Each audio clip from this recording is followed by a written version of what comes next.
பாத்தீங்கன்னா நம்ம பெங்களூர் ஹொர்மா பஞ்சார் லெவட்ல 7 era சலூன்ல தான் இருக்கு.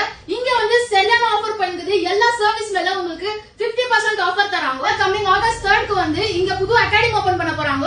அதுல வந்து எல்லா விதமான கோர்ஸ் கத்து தராங்க. ஜஸ்ட் 50% ஆஃபர்ல பண்ணி தராங்க எல்லாமே. இல்ல நம்ம சரௌண்டிங்ல பெர்மனன்ட் ஹேர் எக்ஸ்டென்ஷன் எங்கயுமே பண்றது இல்ல. உங்களுக்காகவே நம்ம 7 era வந்து புதுசா பெர்மனன்ட் ஹேர் எக்ஸ்டென்ஷன் லான்ச் பண்ண போறாங்க. இதோட பெர்மனன்ட் ஹேர் எக்ஸ்டென்ஷன் பத்தி சொல்லுங்க. நாங்க வந்து இங்க பெர்மனன்ட் ஹேர் எக்ஸ்டென்ஷன் பண்ணிட்டு இருக்கோம். சோ எங்ககிட்ட வந்து ஃபியூஷன் ஹேர் எக்ஸ்டென்ஷன் இருக்கு, டேப் ஹேர் எக்ஸ்டென்ஷன் இருக்கு, ஐசி ஹேர் எக்ஸ்டென்ஷன் இருக்கு, மைக்ரோ ரிங் இருக்கு, அதுக்கப்புறம் நானோ ரிங்ஸ் இருக்கு. உங்களுக்கு முடியலையா, கம்மியாகுதுங்களா, இல்ல ஹேர் ஃபால் ஆகுதுங்களா, நம்ம 7 era விசிட் பண்ணுங்க. உங்களுக்கு திக்கான லாங்கான ஹேர் பண்ணி தருவாங்க. அது பட்ஜெட் எல்லாம் பாத்தீங்கன்னா ரொம்ப ஹை ஆகுதுன்னு நினைக்காதீங்க. எல்லாம் கம்மி பிரைஸ்ல தான் பண்ணி தராங்க. சோ நீங்க மஸ்ட் விசிட் பிளேஸ்னா அது 7 era சலூன் தான். Please visit 7 era because we are completing 1 year. That is 7 era is completing 1 year anniversary. So on this anniversary day, we are going to launch another venture, that is my 7 era academy. In this academy, all the courses are available at 50% offer, guys. So please contact the number which is given below.